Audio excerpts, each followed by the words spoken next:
aron sa pagtungkol ng reliyo. Wa siya mong aray aron pagluwas sa mga mataro.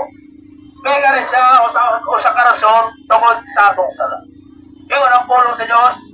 For the Son of Man was come and to save that which was lost.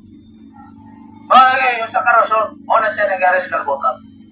Aron na loson ang imong kalag para ikaw o ako magato sa langit. Pero ang pangutana niya karong kapuno.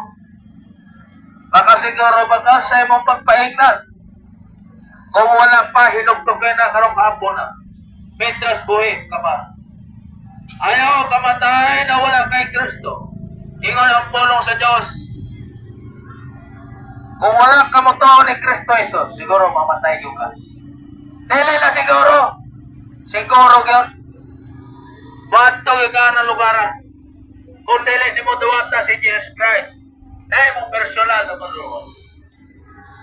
Kaya ang pulong sa Diyos, and is appointed unto men once to die, but after this, the judgment. Masugod ka og sa dili, matagot usag ka na to, ano na pagkuko. Ang pangutana, are you to prepare to meet thy God?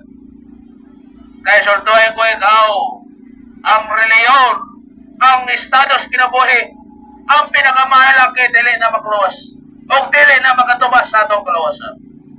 Ang makatubas sa atong kaluwasan is the only way is the Lord Jesus Christ.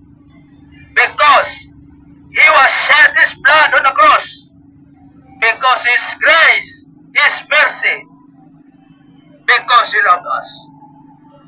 The scripture said, for God so loved the world, that He gave His only begotten Son, that whosoever believeth in Him should not perish, but have everlasting life.